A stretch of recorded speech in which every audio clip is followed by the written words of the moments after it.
मेरा उसके बाद जाकर थोड़ा थोड़ा सुनना का अभ्यास बना और तब फिर पता चलने लगा अच्छा ये ऐसा कुछ बोल रहे हैं, थोड़ा थोड़ा धीरे धीरे करके वो समझ में आने लगा। सुनना किसी दूसरी भाषा जिस पर अपनी महारत नहीं है उस भाषा में होते हुए वार्तालाप को सुनना, ये सबसे बड़ा चुनौतीपूर्ण कार्य है, बहुत बड़ा। क्योंकि जो बोलने वाला होता है, जो वक्ता होता है, उसकी वो एक धारा प्रवाह में उसकी बातें निकलती हैं। पढ़ते समय, किताब पढ़ते समय अगर हमें अंग्रेजी नहीं आती है ठीक से, अंग्रेजी की किताब है तो कोई बात नहीं ना, ये जो वाक्य मुझे नहीं समझ में आता है उसको हम दोबारा 4 बार पढ़ सकते हैं। अगर मुझे लिखना है, मेरे को आ नहीं रहे, शब्द नहीं आ रहे हैं, तो मेरी कलम थोड़ी देर रुकी रहेगी, फिर हम ढूंढेंगे शब्दों को, ढूंढ करके कुछ ना कुछ तो लिख ही डालेंगे। लेकिन वहाँ अपना कोई जोर नहीं है। वो अगर 1 मिनट में 20 बार शब्द बोल रहे हैं तो बोल रहे हैं 20 शब्द, वो मिस नहीं होने वाले, दोबारा मुझे सुनने का मौका मिलने वाला है नहीं। तो पूरी IIT कानपुर की जो हमारी शुरुआत की पढ़ाई है करीब साल भर की, वो इसी में से गुजरी है। और बड़े एक आश्चर्य तो नहीं कहूँगा, लेकिन हाँ एक कुतूहल का विषय है कि भारतीय भाषाओं को प्रभावी बनाने के लिए जितनी योजनाएं बन करके उनके प्रपत्र आते हैं वो सब अंग्रेजी में लिखे हुए होते हैं, वो सब अंग्रेजी में लिखे हुए होते हैं।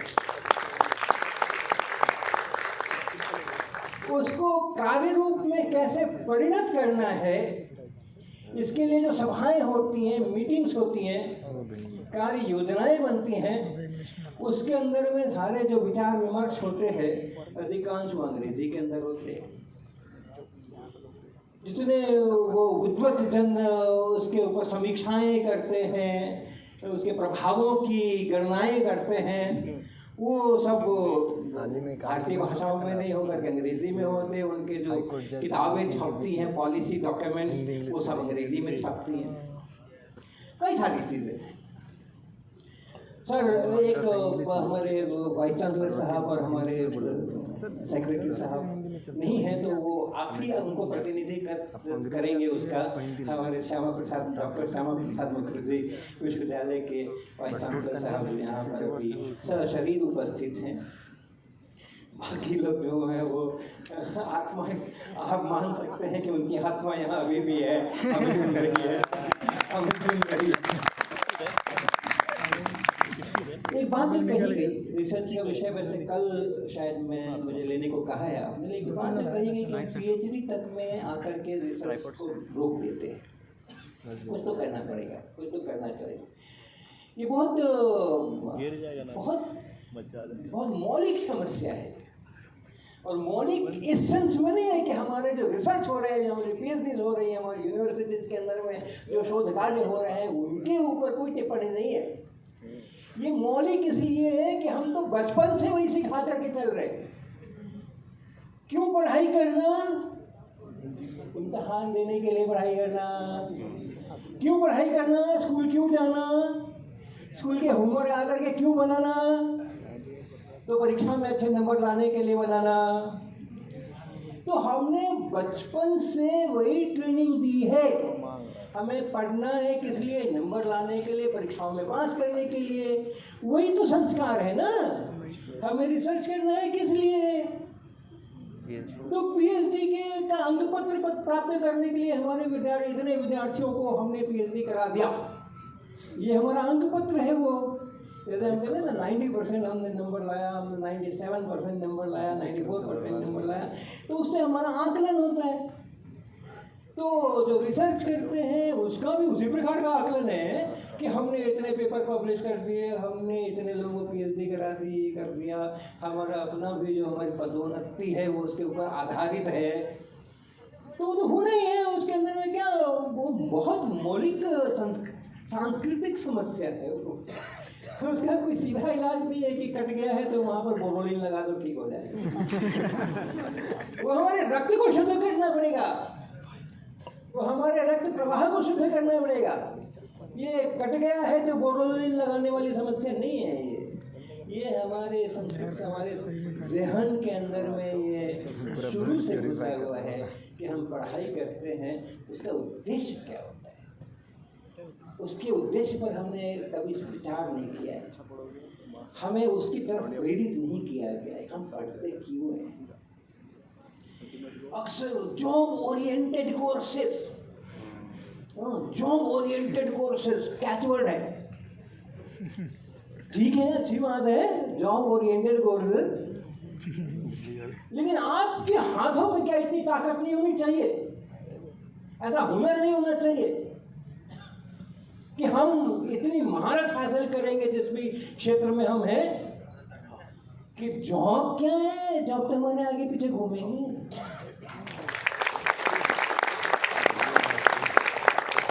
जॉब के लिए हम पढ़ाई करें,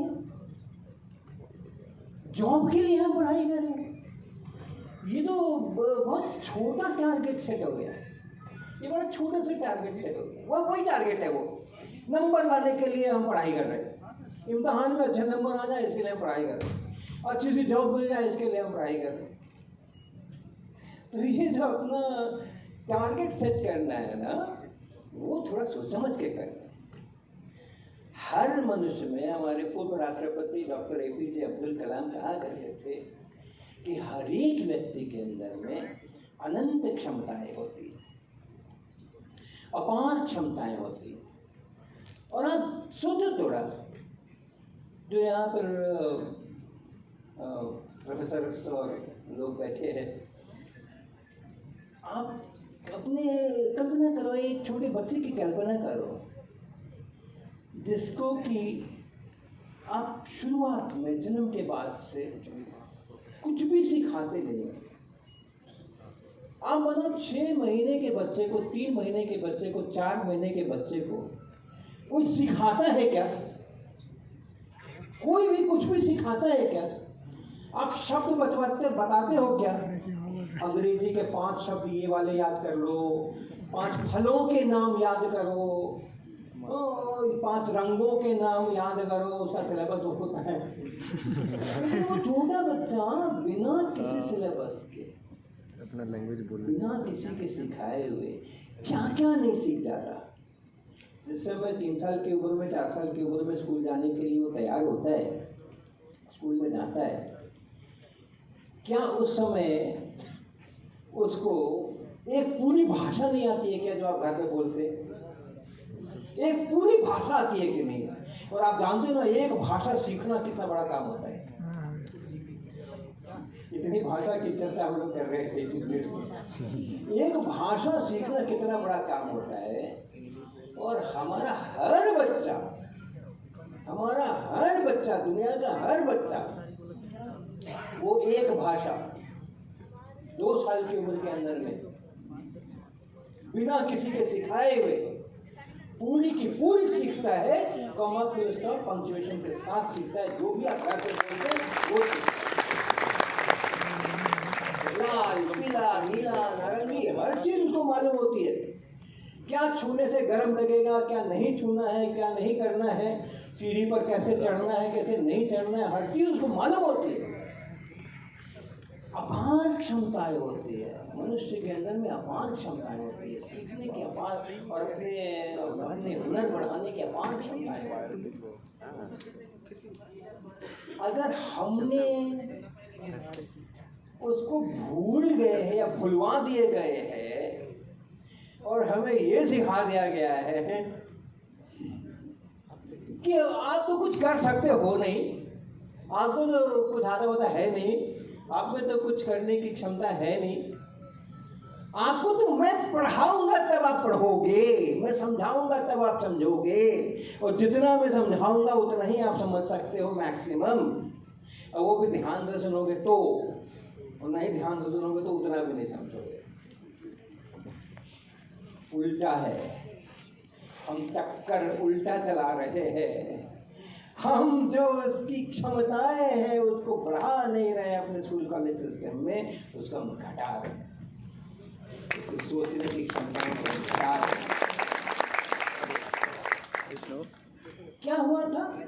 शुरुआत वाले 2 साल 3 साल के अंदर में क्या हुआ था? बच्चों ने अपने खुद से नदी किनारे सेल्फ स्टडी की, बैंक है ना? किसी ने नहीं सिखाया था, कोई होमवर्क वर्कशीट नहीं दी गई थी, वो सारी सेल्फ स्टडी हो रही थी। और कैसे हो रही थी सेल्फ स्टडी? यहाँ क्या हो गया, वहाँ क्या हो गया, ये क्या हो गया, वो क्या हो गया, वो घटनाएं देख देख करके, दुनिया में होने वाली घटनाएं देख देख करके और खुद से उसको समझ करके उसके रूल्स बना रहे थे। वो बच्चे उसके रूल्स बनाते हैं, वो कई घटनाएं देख करके कॉमन रूल्स उसमें से निकाल लेते हैं और उस कॉमन रूल्स के आधार के ऊपर आगे की चीज़ें वो करते हैं। और हम अपने स्कूल कॉलेज के सिस्टम में हमने उल्टे सीधे टारगेट तय किए हुए हैं। सेमेस्टर सिस्टम है, इस सेमेस्टर का ये वाला सिलेबस है, ये जनवरी फरवरी मार्च अप्रैल में पढ़ोगे तो समझ में आएगा, जून जुलाई में पढ़ोगे तो समझ में नहीं आएगा। क्योंकि ये पहले सेमेस्टर का टॉपिक है, ये दूसरे सेमेस्टर का टॉपिक नहीं है। उस समय किताब बंद करके रख देना। आप देखो एनसीईआरटी की किताबें पढ़ने वाले बहुत सारे बच्चे हो गए यहाँ। क्लास 9th में आपको कहा जाता है कि मैकेनिक्स पढ़ लो, मोशन पढ़ लो, प्रेशर पढ़ लो, साउंड वेव्स पढ़ लो, ग्रेविटेशन पढ़ लो, थोड़ा हीट पढ़ लो, टेम्परेचर, ये सब पढ़ लो। फिर आप 9वीं से जाते हो 10वीं में, इन सब चीज़ों को ताले में बंद कर दो। अब ऑप्टिक्स पढ़ने का समय आया है, अब इलेक्ट्रिसिटी, मैग्नेटिज्म पढ़ने का समय आया है। साल भर तक वो सब पढ़ना, ओम्स लॉ पढ़ना, फैराडे के लॉ के इंडक्शंस पढ़ना, ये सब काम करना, मैग्नेटिक फील्ड पढ़ना, ये सब काम करना, लेंसेज पढ़ना, टेलीस्कोप माइक्रोस्कोप करना। फिर भी 11वीं में जाना, इन सबको फिर से पैक करना, फिर से मैकेनिक्स, इन सब ये सारे फैराडे और ओम और एम्पियर और गॉस जितने हैं ना, उन सबको कहो कि हो गया, बहुत हो गया, अब आप बैठिए। उन सबको एक किनारे में धकेल देना और फिर से न्यूटन को जिंदा करना ग्रेविटेशन के लिए।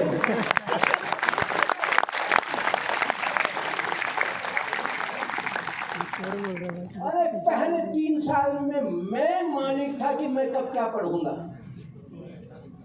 किस दिन पढ़ूंगा, दिन में पढ़ूंगा, रात में पढ़ूंगा, शाम को पढ़ूंगा, कब मैं बायोलॉजी पढ़ूंगा, कब मैं केमिस्ट्री पढ़ूंगा, कब मैं लिटरेचर पढ़ूंगा, मैं मालिक था। और मैंने उस मॉडल में जी करके दिखाया 3 साल, जब तक कि आपने मुझे स्कूल में नहीं डाला, कि ये कितना सक्सेसफुल मॉडल था, ये कितना सक्सेसफुल मॉडल था। और आप इतने बड़े बड़े शिक्षाविदों ने ब्लू टेक्सानोमी, जाने पता नहीं कौन कौन से बड़े बड़े शब्द होते हैं, वो कॉग्निटिव साइंसेस बोलते हैं कि क्या बोलते हैं, कुछ बड़े बड़े नाम होते हैं शिक्षाविदों ने रखे हुए। क्या मॉडल बनाया है। सब लोग परेशान है कि बच्चों के दिमाग से इम्तिहान का स्ट्रेस कैसे निकाला जाए। प्रधानमंत्री को खुद हर परीक्षा के पहले आना पड़ता है।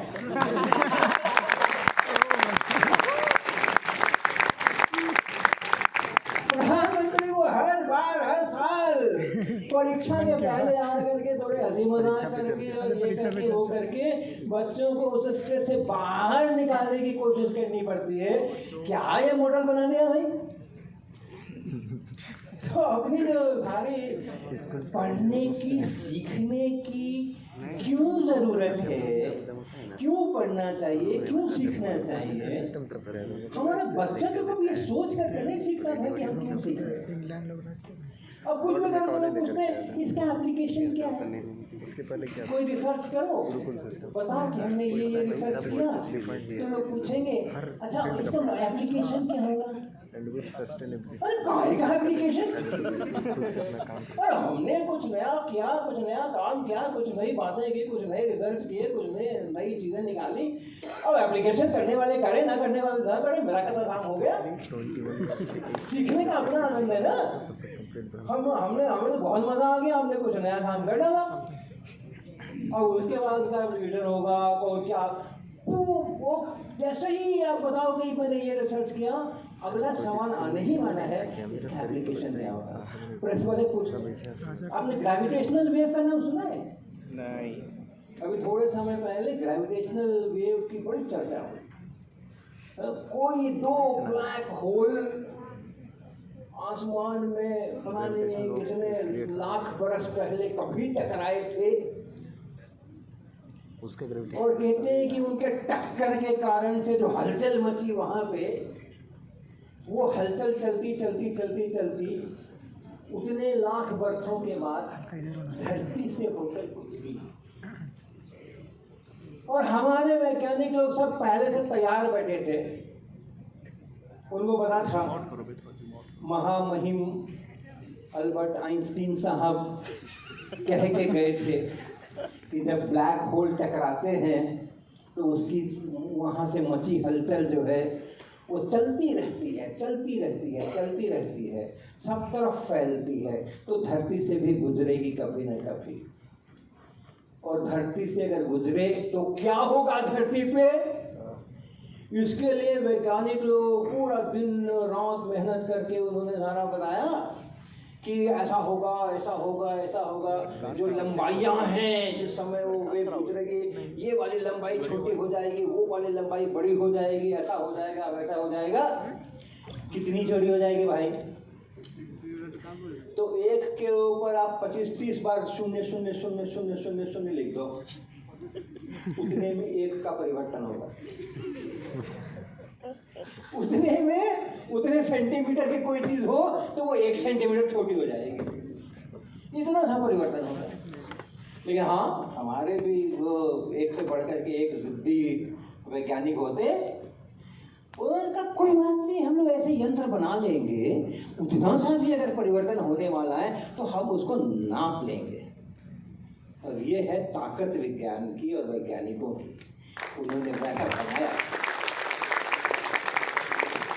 ऐसे यंत्र उन्होंने बनाए, लेबोरेटरी तैयार रखी, ऑल द टाइम ऑन, है ना। वो क्या, कौन सा कैमरा बोलते हैं, CCTV camera, all the time on. कभी भी कोई घुसा तो रिकॉर्ड में मिल जाएगा, रिकॉर्ड हो जाएगा उसका। ऑल द टाइम ऑन करके कहीं तो कोई ब्लैक होल टकराया होगा, कभी तो कोई वहां से हलचल चली होगी, कभी तो हमारे यहां से गुजरेगी। और एक दिन आ गया, बड़े दिनों के बाद गली में आज चांद।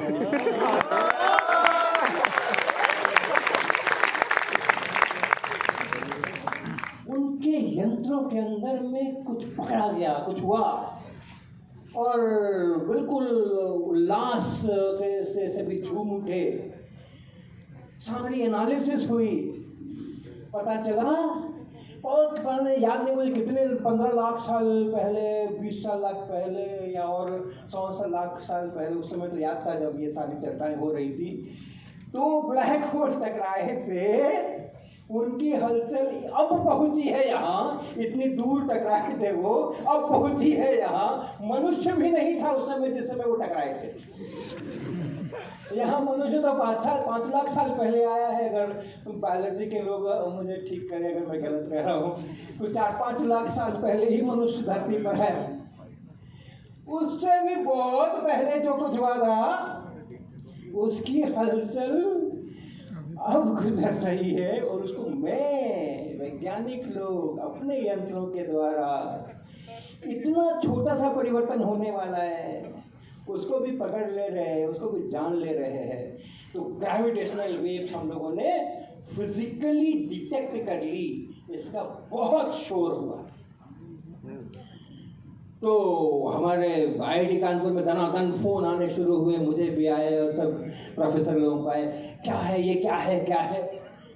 और हर बार वो अंत में ये पूछते थे इसका एप्लीकेशन क्या होने वाला है।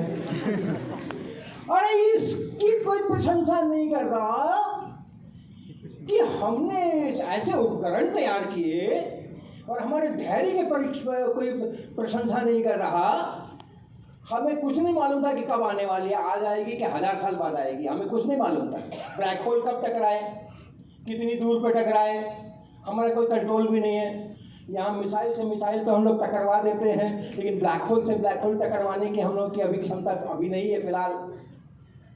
तो हमें कुछ मालूम नहीं है कि ये आज ग्रेविटेशनल वेव आएगी या 1000 साल बाद आएगी या 10,000 साल बाद आएगी, लेकिन फिर भी हमने उसको यंत्र को वहां लगाया है।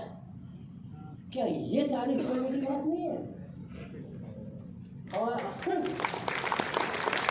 एप्लीकेशन क्या होने वाला है ग्रेविटेशनल वेव का, लोगों को क्या फायदा होने वाला है, गांव के लोगों को क्या फायदा होने वाला है। विचित्र बात है, विचित्र बात है।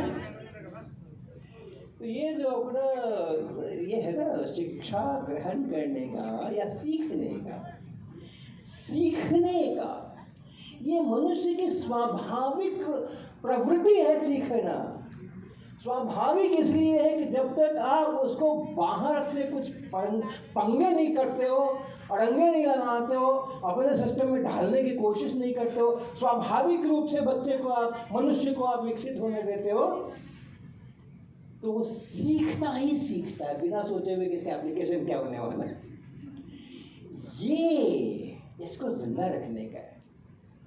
ये भी ठीक है कि जितना विज्ञान का विकास हुआ, कला का विकास हुआ, भाषा का विकास हुआ, उसके साथ हमें उसकी सारी जानकारियाँ इसी छोटे से जीवन काल के अंदर में लेके आना है।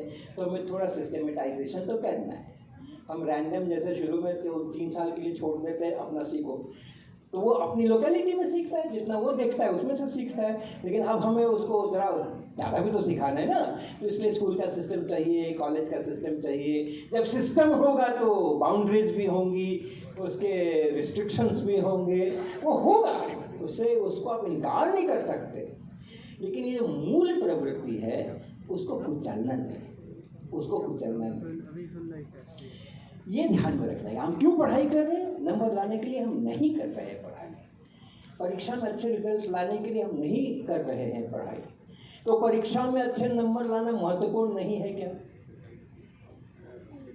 हमें उसकी फिक्र नहीं करनी चाहिए क्या? जरूर करनी चाहिए। परीक्षा में अच्छे नंबर लाना हमारा अधिकार भी है, हमारा कर्तव्य भी है। हमें अच्छे नंबर, कोई भी काम हमने हाथ में लिया है ना, कोई भी काम मैंने अगर हाथ में लिया है, मेरे दस्तखत से अगर कोई खत जा रहा है, उस खत के मजमून में एक नुक्ते की भी गलती नहीं होने दूंगा मैं। मैंने अगर एग्जामिनेशन का फॉर्म भरा है, मैंने अगर स्कूल में एडमिशन का फॉर्म भरा है, तो उसमें सर्वोत्तम प्रदर्शन करूंगी मैं। मैंने भरा है ये, मैंने हाथ में काम लिया है ये। कोई भी काम हाथ में लेना तो उसके पीछे पूरी शक्ति लगा देना है। कोई भी काम हाथ में लेना, परीक्षा उसका एक अंश है। परीक्षा भी एक काम हमने हाथ में लिया है। कोई भी काम हाथ में लेना तो उसके पीछे पूरी शिद्दत के साथ उसके पीछे पड़ जाना है और उस काम को सर्वोत्तम आकार दे करके छोड़ना है। थोड़ी सी भी उसके अंदर में कोताही नहीं करनी है। इसलिए हमें परीक्षा में अच्छे नंबर लाने हैं, गलत नहीं करना है। लेकिन वो तो हमारा संस्कार हो गया ना, हमारा काम अच्छी तरह से करते हैं, वो भी अच्छी तरह से करेंगे। लेकिन लर्निंग, सीखना, ये उससे बहुत अलग चीज़ है। इसीलिए हमने कहा कि डिवाइन एक्सपीरियंस है, दैवीय अनुभूति है। सीखना एक दैवीय अनुभूति है, डिवाइन एक्सपीरियंस है। तो थोड़ा चलो हमने इतना ये बनाए हैं स्लाइड वाइड आपको दिखाई डाले ये सब बात हो गया था आप उधर से कर रहे हैं बैठा तो चलो करते हैं आगे बढ़िए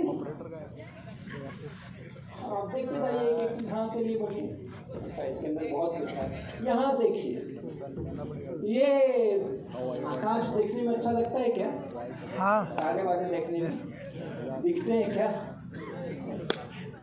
पहले तो हमें बहुत दिखते थे छोटी जगहों पे हम रहते थे उस घर की छत के ऊपर जब रात के समय में सब लोग लेट करके बातें करते थे खाना पीना करने के बाद आकाश की तरफ देखते हुए बहुत सारे तारे दिखते थे ढेर सारे और हमारे माता जी बहुत एक्सपर्ट थी उसके अंदर में कॉन्स्टेलेशन जिसको कहते हैं बताने में कि देखो यहाँ पर ऐसा है यहाँ पर ये ऐसे बनता है ये होता है और कितने बजे किस महीने के अंदर में कौन सा कहाँ पर होगा इसका बड़ा ज्ञान था उनको उनके पास घड़ी नहीं होती थी और उसी से वो अपना सारा काम घड़ी का रात वाला काम उन्हीं तारों को देख करके करते थे अच्छा अभी 1 घंटा सवा घंटा बाकी है उजाला होने में और हर महीने में वो चीज़ें बदलती रहती थी। अब देखो आप क्या किसी ऐसी घटना के चश्मदीद गवाह हो सकते हो जो उस समय हुई थी जब आपका जन्म भी नहीं हुआ था। वकील साहब अगर कोई गवाह पेश करे कोर्ट के अंदर और जो प्रतिपक्षी वकील है वो बताए कह रहे इसका तो जन्म भी नहीं हुआ था ये कहाँ से उसका चश्मदीद गवाह होगा। तो क्या ऐसा हो सकता है क्या कि हम एक ऐसी घटना को अपनी आँखों से सीधा देख रहे हैं, कैमरा नहीं है, उसकी कोई फिल्म रिकॉर्डिंग नहीं है, उसको हम नहीं देख रहे हैं, उसका कोई वीडियो नहीं देख रहे हैं, उसका कोई फोटोग्राफ नहीं देख रहे हैं। जो घटना घटी है हम उसी को देख रहे हैं और वो घटना हमारे जन्म से पहले की है।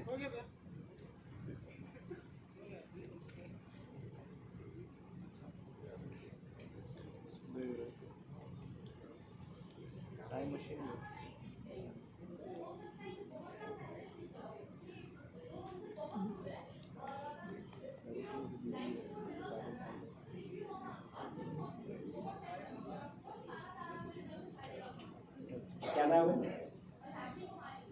लाडली कुमारी। तालियां बजाओ भाई।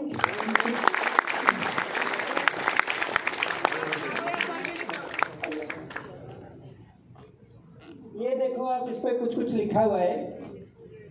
ये जो सप्तर्षि कहते हैं जिसको मेजर उर्सा कहते हैं ये तो दिख जाते हैं अक्सर पॉल्यूशन वगैरह होने के बाद भी कब दिख जाते हैं सामान्यतः। तो उसमें आप देखो एक जो उधर कोने का तारा है ना वो तो 124 साल लगते हैं वहां से रोशनी को आने में। कोई 124 साल के है क्या यहाँ पे?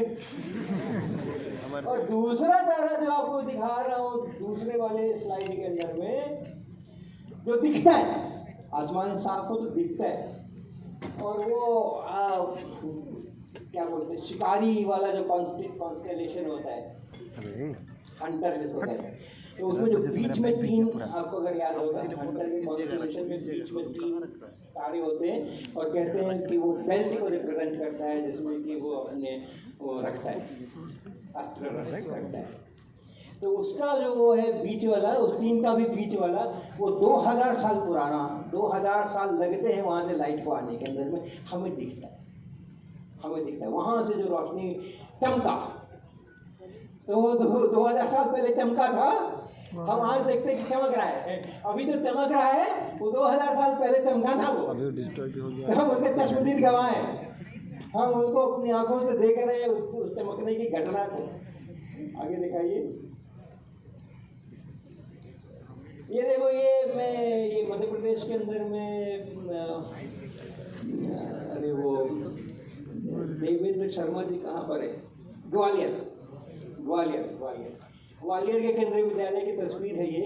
सभी बच्चे मुस्कुरा रहे हैं। मुस्कुरा रहे ना? आप लोग भी मुस्कुरा रहे हो? हाँ सभी बच्चे मुस्कुरा रहे हैं और किसी ने फोटो खींच ली है।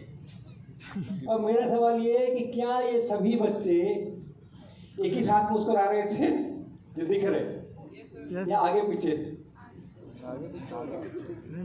कोई पहले मुस्कुराया फोटो खिंच गई, कोई बाद में मुस्कुराया फोटो खिंच गई, और फिर सब मिलकर के ये फोटो आ गई। या नहीं नहीं नहीं नहीं, एक साथ एक फोटो क्लिक हुआ, जितने बच्चे उस फोटो में आ गए जो दिख रहे हैं वो सब एक साथ मुस्कुरा रहे हैं।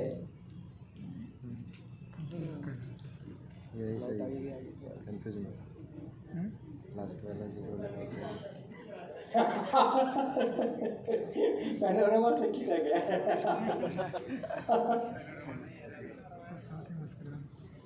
सर आप लोग, मैडम आप लोग जो मुझे देख रहे हो ऐसे करके और पीछे और ऊपर बैठे हुए लोग जो मुझे देख रहे हो, क्या आप लोग एक समय पे, एक क्षण पे मेरी एक ही छवि को देख रहे हो, या आप कुछ दूसरे मेरी देखते हो? मेरा बाद वाला एक्शन वो देखते हैं, पहले वाला एक्शन आप देखते हो, या इसका उल्टा ऐसा होता है, या दोनों एक ही छवि देखते हो एक साथ? अलग अलग देखते हो ना? तो आप बैठे हो तो आप जिस क्षण देख रहे हो उससे, अगर ये 6 फीट की दूरी है, अच्छा लाइट जो होती है वो 1 सेकंड में कितना चलती है? 1 नैनो सेकंड में कितना चलती है? 10 पे पावर 9 से भाग लगा, 3 इंटू 10 से पावर 8 बोला ना, 10 to पावर 9 से भाग लगा तो कितना बनेगा?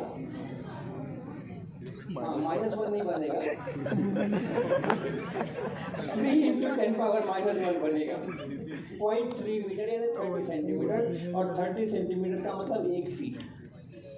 तो लाइट की स्पीड 1 फीट पर नैनो सेकेंड हुई ना? 1 फीट पर। अब अगर 6 फीट की दूरी पे आप है तो जो आप मुझे देख रहे हो वो 6 नैनो सेकेंड पहले वाले एच.सी. वर्मा को आप देख रहे हैं।